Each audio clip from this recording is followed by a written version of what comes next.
ये एक सच्ची कहानी है और इस कहानी को सुनने के बाद आप जान पाएंगे कि कैसे विनी द पूह, जो कभी ना कभी हर बच्चे और बड़े की पसंद रहा है, उसका इजाद कैसे हुआ, क्रिस्टोफर रॉबिन कौन था और किन हालातों में ये सारी कहानियाँ बनी। ये कहानी शुरू होती है वर्ल्ड वॉर 2 सन 1941 से, जब एक आदमी जिसका नाम एलन अलेक्जेंडर था, उसके पास एक औरत का लेटर आता है जिसे देखकर वो बेहोश हो जाता है और कहानी फ्लैशबैक में चली जाती है। कहानी आती है वर्ल्ड वॉर 1 सन 1916 में, जब एलन जंग का हिस्सा होता था। वो जंग लड़ता था और जंग के बाद वो अपनी पत्नी डेफनी के पास चला जाता है। एलन पेशे से एक मशहूर राइटर होता है जो कविताएं और नाटक लिखता है और धीरे धीरे वक्त बीतता है और उनके घर में एक बच्चा पैदा होता है। उस बच्चे का नाम क्रिस्टोफर रॉबिन रखते हैं। प्यार से वो उसे बिली मून बुलाते हैं। हालांकि एलन की बीवी क्रिस्टोफर के पैदा होने से बिल्कुल खुश नहीं थी, क्योंकि वो लड़का नहीं लड़की चाहती थी। वो एक दिन एलन को बोलती है कि अब मैं इससे प्यार नहीं कर सकती, क्योंकि जब ये बड़ा हो जाएगा तो ये भी जंग पर जाएगा और मुझे इसका इंतजार करना पड़ेगा, वो भी बिना किसी उम्मीद के, जैसे मैंने तुम्हारा इंतजार किया है और अब मुझ में इतनी हिम्मत नहीं है। इसके बाद वो क्रिस्टोफर रॉबिन के लिए एक एनी रखते हैं जिसका नाम ऑलिव है। ऑलिव क्रिस्टोफर रॉबिन से बहुत प्यार करती है। धीरे धीरे वक्त बीतता है और क्रिस्टोफर रॉबिन 3 साल का हो जाता है। इन 3 सालों में ऑलिव ने ही क्रिस्टोफर रॉबिन का ध्यान रखा होता है, क्योंकि उसके माँ बाप पार्टीज में और अपने काम में बहुत बिजी होते हैं। वो क्रिस्टोफर रॉबिन पर ध्यान दे नहीं पाते और एलन लगातार नाटक लिखता है, मगर अब वो अपने काम से ऊब चुका है। वो किसी आइसोलेटेड जगह पर जाना चाहता है जहाँ पर वो कुछ नया लिख सके, इसलिए वो अपने पूरे परिवार के साथ इंग्लैंड साइड की एक कंट्री जगह पर चला जाता है, जो कि पूरी तरह से एक जंगल है। एलन का पूरा परिवार वहाँ पर शिफ्ट हो जाता है, लेकिन वहाँ पर शिफ्ट होने के बाद भी एलन कुछ खास लिख नहीं पाता। यहाँ पर उनका पूरा परिवार शिफ्ट हो जाता है। डेफनी अपने बेटे को कुछ खिलौने देती है, जिसमें एक टेडी बियर, एक पिलेट, एक टाइगर और एक गधा है। इन सब खिलौनों को पाकर क्रिस्टोफर रॉबिन बहुत खुश हो जाता है। क्रिस्टोफर अपनी मॉम से पूछता है इस टेडी बियर का नाम क्या है। उसकी मॉम बोलती है इसका नाम एडवर्ड है, और अब वो अपने खिलौनों के साथ खेलना शुरू कर देता है। एक दिन क्रिस्टोफर के डैड जंगल की तरफ जा रहे होते हैं।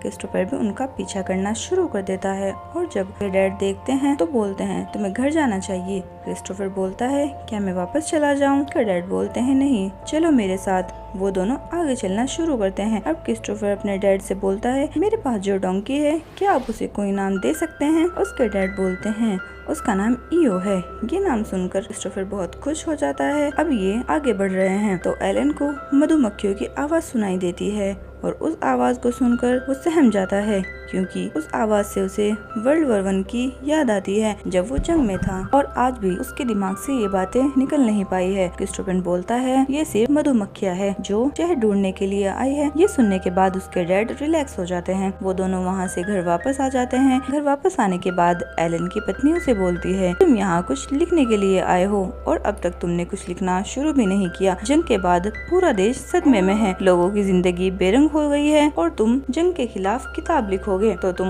उनकी बेरंग जिंदगी में रंग भर दोगे। डेफनी बोलती है कि मैं लंदन जा रही हूँ, क्योंकि तुम एक ऐसे राइटर हो जो लिखता ही नहीं, बिना लिखे तुम्हें झेलना मुश्किल है। इसलिए वो तय करती है कि वो इसका कोई ना कोई दूसरा रास्ता जरूर निकालेगी। इसके बाद वो चर्च जाती है, जहाँ पर एलन बोलता है तुम वापस कब आओगी?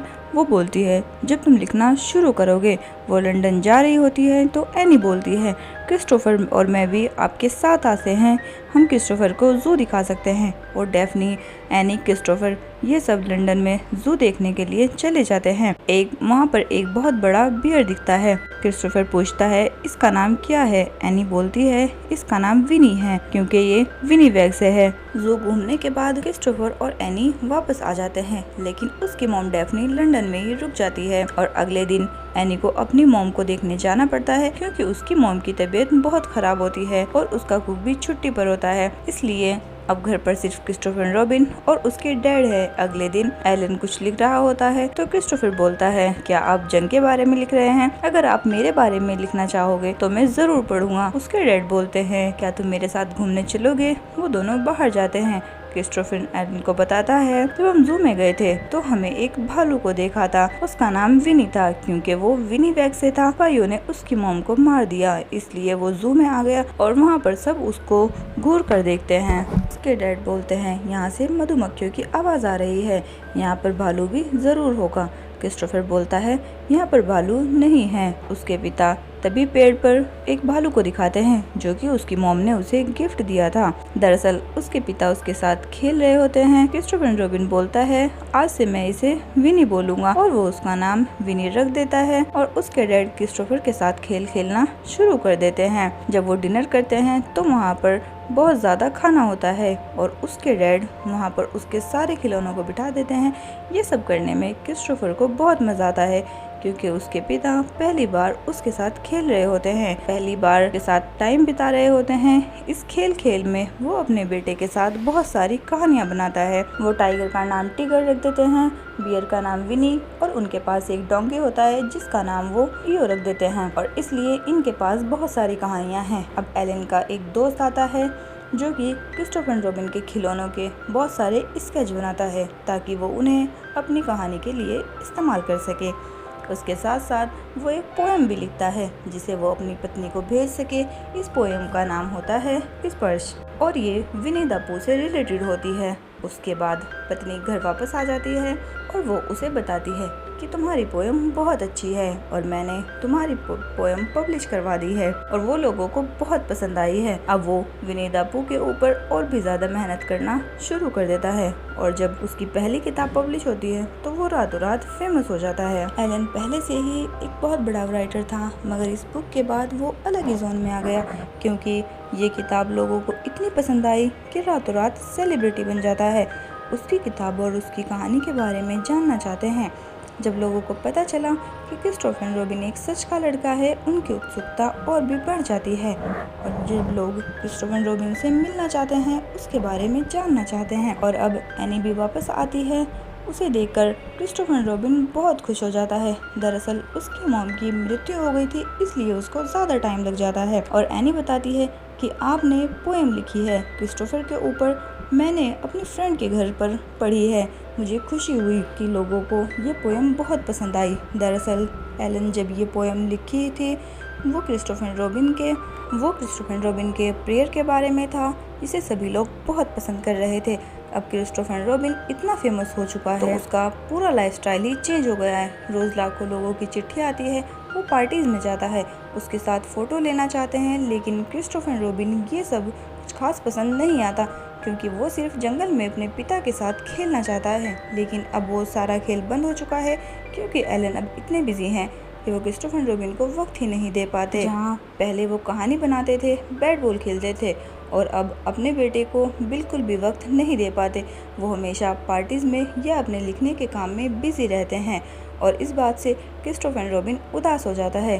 क्रिस्टोफर रॉबिन की एनी नहीं चाहती कि क्रिस्टोफर रॉबिन की ज़िंदगी ऐसे चले। उसे पार्टी की छमछम दुनिया की बिल्कुल पसंद नहीं क्योंकि वो सिर्फ अपने डैड के साथ खेलना चाहता है और इसके माँ बाप इस बात को नहीं समझ पाते। क्रिस्टोफर रॉबिन के पास सिर्फ उसकी एनी है और कुछ दिनों बाद एनी को भी किसी से प्यार हो जाता है जिसका नाम एल्सिड होता है। जब ये बात क्रिस्टोफर रॉबिन को पता चलती है उसे बहुत बुरा लगता है क्योंकि वो एनी को किसी के भी साथ बांटना नहीं चाहता। हालांकि एनी उससे बहुत प्यार करती है, अपने बेटे से भी ज्यादा। लेकिन क्रिस्टोफर रॉबिन को लगता है अगर उसने एल्सिड से शादी कर ली तो वो मुझसे दूर हो जाएगी और वो ये बात अपने मॉम डैड को बता देता है क्योंकि उसे लगता है अगर उसने शादी कर ली तो वो मुझे छोड़कर चली जाएगी। ये बात उनको पता चलती है तो क्रिस्टोफर की मॉम उसको ताना देती है, इसलिए मेरा बेटा उदास रहता है। नैनी डेफनी को बोलती है वो खुश नहीं है, उसे लगता है आप उसे इस्तेमाल कर रहे हैं अपनी बुक बेचने के लिए,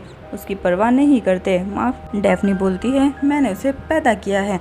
एनी बोलती है माफ कीजिएगा, पैदा तो जानवर भी करते हैं। एलन को बोलती है उसका ध्यान रखना और नैनी चली जाती है। क्रिस्टोफर रॉबिन बहुत रोता है लेकिन अब वो मजबूर है। एलन को कुछ टाइम बाद एहसास होता है कि ये क्रिस्टोफर रॉबिन की खेलने की उम्र है, इंटरव्यू देने की नहीं। फिर वो अपने बेटे से बोलता है कि मैं आज के बाद विनी द पूह के बारे में कभी कुछ नहीं लिखूंगा। क्रिस्टोफर बोलता है क्या विनी द पूह अब हमारा हो जाएगा? एलन बोलता है नहीं, अब वो दुनिया का हो चुका है। लेकिन मैं तुमसे वादा करता हूँ आगे से कुछ भी नहीं लिखूंगा, लेकिन मैं तुमसे वादा करता हूँ आगे से कुछ भी नहीं लिखूंगा, और अब तुम्हें ऑटोग्राफ भी नहीं देना पड़ेगा, तुम जो चाहे कर सकते हो। अब क्रिस्टोफर रॉबिन खुश हो जाता है। एलन उसको बोर्डिंग स्कूल में भेज देते हैं, लेकिन वहाँ के बच्चे क्रिस्टोफर रॉबिन को बहुत चिढ़ाते हैं विनी द पूह की वजह से, और धीरे धीरे वक्त बीतता है। वो बड़ा हो चुका है। अब वर्ल्ड वॉर 2 शुरू हो जाता है। वो आर्मी में जाना चाहता है, लेकिन वो मेडिकल में फेल हो जाता है। जाने से पहले क्रिस्टोफर अपने डैड को बोलता है कि उस पेड़ ने मेरी ज़िंदगी ख़राब कर दी। मैं जहाँ भी जाता हूँ लोगों को पता लग जाता है। मैं जब छोटा था और हम खेलते थे, आपने एक किताब लिखी थी, सब कुछ खत्म हो गया, आप पूरी तरह बदल गए। एलन बोलता है ये पूरा सच नहीं है। जब मुझे एहसास हुआ मैंने लिखना छोड़ दिया था। वो मेरी जिंदगी के सबसे अच्छे दिन थे, फिर आपने उन्हें बेच दिया। एलन बोलता है कि तुमने ही बोला था कि मेरे बारे में कुछ लिखो, और क्रिस्टोफर बोलता है मैंने मेरे बारे में नहीं, मेरे लिए कहा था। फिर क्रिस्टोफर रॉबिन जंग के लिए चला जाता है। फिर कहानी प्रेजेंट में आ जाती है। एलन के लिए एक लेटर आता है जिसमें लिखा होता है कि आपके बेटे लापता है, हो सकता है वो मारे गए हो। ये देखकर एलन पूरी तरह टूट जाता है। ये सब के बाद एलन उसकी नानी के यहाँ जाता है। ये बात सुनती है तो फूट फूट कर रोती है। इसके बाद एक दिन एलन रात को बैठा हुआ होता है, तभी उसकी तरफ कोई चलता हुआ आता है। जब वो उसे ध्यान से देखता है वो क्रिस्टोफर रॉबिन होता है। तभी उसे एलन कहता है तुम सच में जिंदा हो? क्रिस्टोफर रॉबिन बोलता है हाँ मैं जिंदा हूँ। उसके बाद उसकी मॉम भी आ जाती है और उसको देखकर रोने लगती है। और इसके बाद जब अगले दिन वो दोनों बैठे हुए होते हैं तो क्रिस्टोफर रॉबिन अपने डैड को बोलता है और जंग हो रही होती है। जब हम रेगिस्तान में होते हैं तभी एक सोल्जर क्रिस्टोफर अपने डैड को बोलता है कि जब हम रेगिस्तान में होते हैं, जंग हो रही होती है, तभी एक सोल्जर गाना गाता है विनी द पूह का। क्रिस्टोफर कहता है कि वो गाना मेरा था। तभी उसके डैड कहते हैं हाँ मैंने वो गाना बेच दिया। क्रिस्टोफर कहता है नहीं, आपने सबको एक ऐसा गाना दिया है जो सबको उनके बचपन में ले जाता है और उनको बहुत हौसला देता है, और इन दोनों से शिकवा गिला दूर हो जाता है।